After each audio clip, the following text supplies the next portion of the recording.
Welcome to the Latino Excellence podcast with Persy Llamas at from Ole Miss, getting ready for the college women's college World Series. Persy, thank you very much for joining us. How are you today? Thank you for having me. I'm great. How are you? I'm doing well.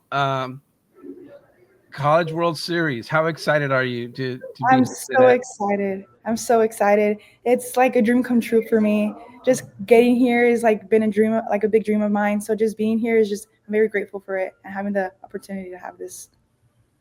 And have you ever gone as a child? I know when my middle daughter used to play softball, there was a big tournament of kids, and then they'd get tickets to the College World Series. Have you ever been there at all? No, I haven't. Like I've never been there, but I know it's like been a big thing over the years, but I've never been. So just it's my first time being here. Percy, for people who may not know of you, can you help introduce us, introduce yourself to the Latino Excellence podcast audience? Who are you? Who, what, where, when? And I know your grandma and I were probably neighbors, right? Southgate, Linwood. Yeah. Tell me a little bit about who you are. Hi, I'm Persy Llamas, and I'm from Eastvale, California. I play for Ole Miss, and I'm majoring in criminology or criminal justice. And how did you pick Ole Miss? And how did a kid from California pick Ole Miss? And how did you get there? I feel very drawn to Ole Miss. Before coming stepping on campus Ole Miss, I knew nothing about like how the fans were and like how the people were. So like just stepping on campus really felt like home, and the coaches had a lot to offer me. So and I just fell in love with like the coaches, the staff, and just the campus in general. And tell me about your upbringing, and you have obviously Mexican roots, some Sinaloa roots, Aguascalientes roots, right? Tell me about your roots. Yeah, just my mom's mom is from Aguascalientes, and my dad's mom is from Sinaloa. So just like having them, I just want to make them proud. Like just going, like just want to make my tias and like tias like proud. Just like you know just having them be around. I just want them to be around me, and I just want to be great for them. What what were your goals going into your freshman year, have you exceeded them, or what's still ahead for you there? My goal was to make it to the Women's College World Series, just to make program history, and we did that. So I'm like very proud of like my team and me just making it here. And what do you take most pride in, your defense, your bat? Because you swing a pretty big bat there. You're a power hitter, I gather, huh? Yeah, thank you. I love both, but I love offense more. Just swinging the bat is just fun to me, and also defense. But I feel like I could like do more on my offense than my defense. So What has been your biggest highlight so far this year? my biggest highlight is probably when we played Arkansas and we made it to the World Series. That was like a big moment, like big highlight of my like freshman year. And Arkansas, they were the higher seed. They had Bree Ellis big time, but you guys persevered. What was that feeling like to be on the road and to get that ticket to the Women's College World Series? Yeah, just like being the underdog, like we didn't have a target on our back, so we just played very loose, very freely, and we were just like that just motivated us because no one like everyone like underestimates us, and we just like thrived through that.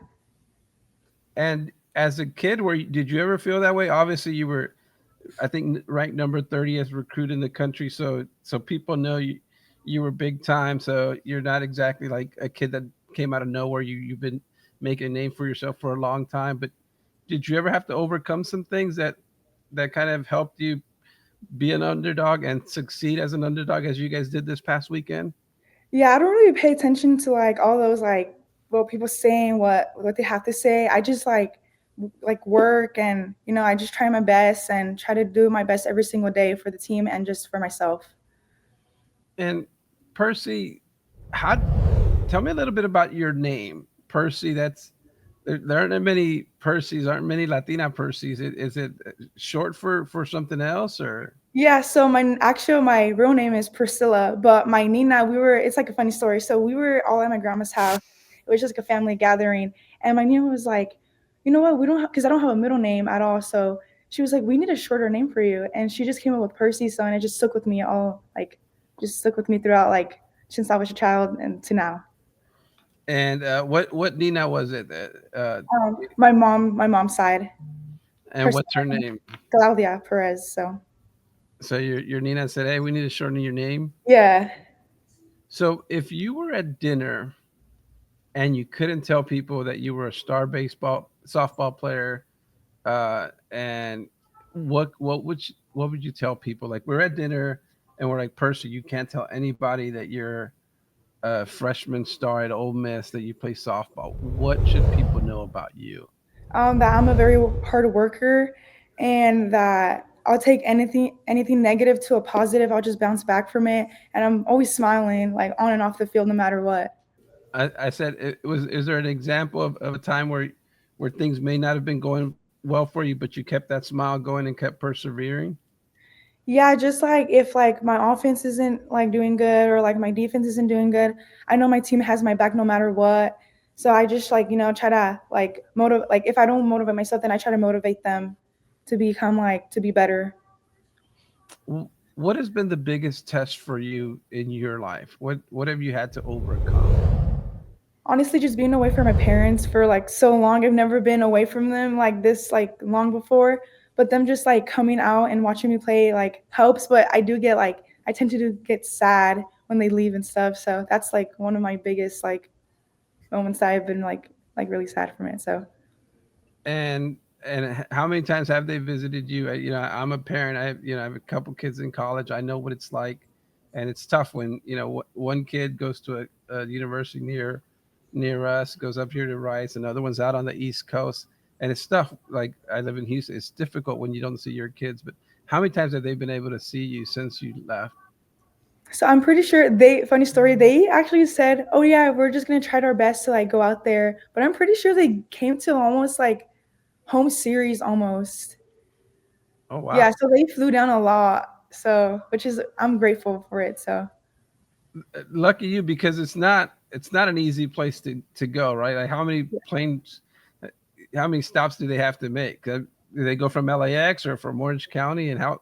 yeah, they hate like not they don't want us to stop. They get a direct flight from LAX.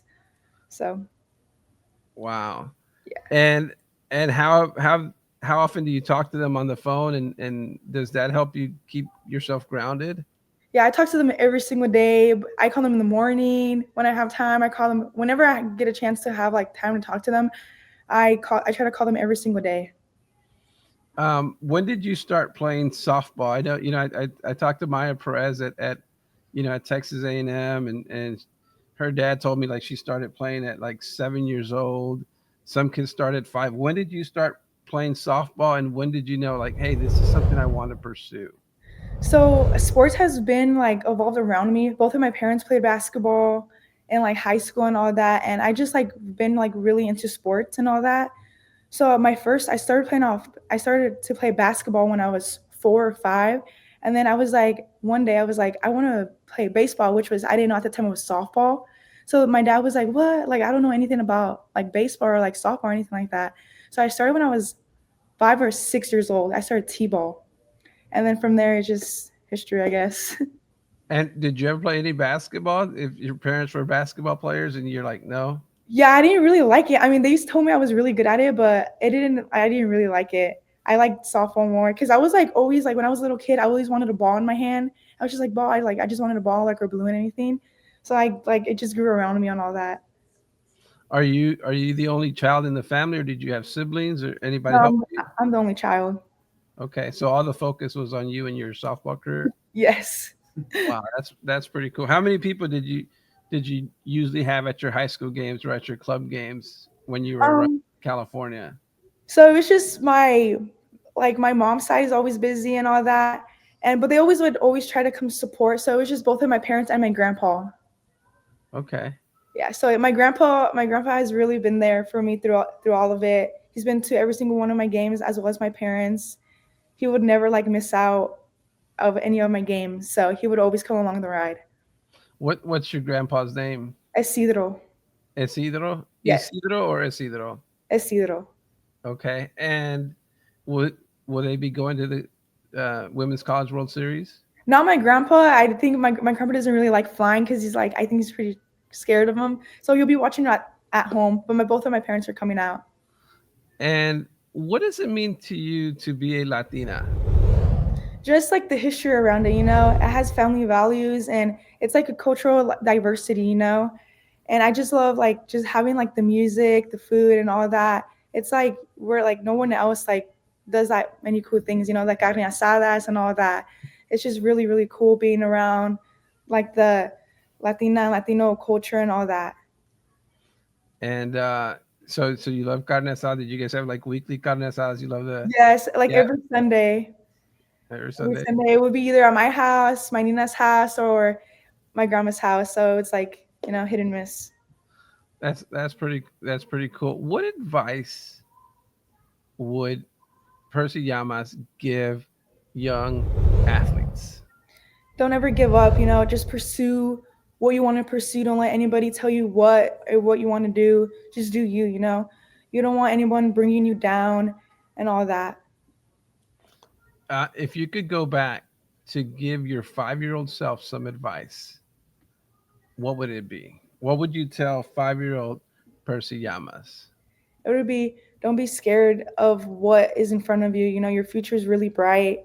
Don't let anybody like let you like tell you like anything else. Like don't let them bring you down. Just do you and just pursue your dreams. Did you ever have any people doubt you, or did you ever have any people kind of steer you in a different direction that they didn't believe in you like you believed in yourself? Um, no, everyone believed in me. My parents believed in me. Everyone believed in me, but I feel like I didn't believe in myself. I was like a doubter. I like doubt myself sometimes, but I had my parents there for me. They will tell me, don't doubt yourself. You're good enough to be where you are today. Cool. When did you first started like kind of having those doubts, and how important was it for your parents to say, "Hey, believe in yourself that you can achieve things like this"? I feel Is like there an example that you remember? I feel like it was probably like a very young age, maybe like 16 year. I think we were actually in Oklahoma and I had like maybe like one bad game the whole time we were here. And I was just like, dang, like I didn't perform how I wanted to. And I was just doubting myself, like, I'm not good enough to like be on this team or this and that. And my mom and my dad, he's like very mellow. So he's like, you got it, like just like believe in yourself. But my mom is like, she's like, just believe in yourself. You got this. Like, you have to believe in yourself. If you don't, then you won't ever believe in yourself. Cool. So it was like a 16U tournament in Oklahoma. Do you remember where it was? I'm not 100% sure where it was. I think it was Oklahoma City, somewhere around there. I'm pretty sure. Cool. So that would be like a summer tournament in the Yes, middle of before your junior year in high school, or yeah. I think it was because I've always played up. So I think it was my sophomore year, and I was playing 16U.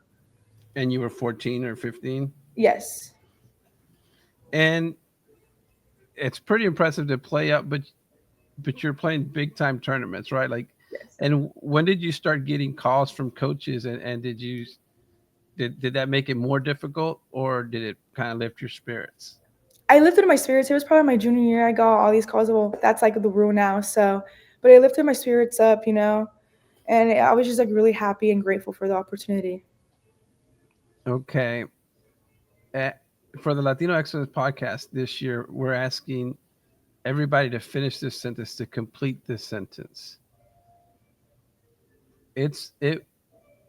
I would say that Latinos should know that it's okay to Be what your, what would what would how if you said that sentence, what would that sentence be? to be yourself and don't be afraid to embrace yourself. And how does that manifest itself with you? How do you show people that you're being yourself? Just smiling all the time. I'm never like, I wouldn't say I'm never sad, but I'm always happy, because like that just brings like light to myself. Persy, thank you so much Thank for you. appearing in the Latino Excellence podcast. Thank you for having me.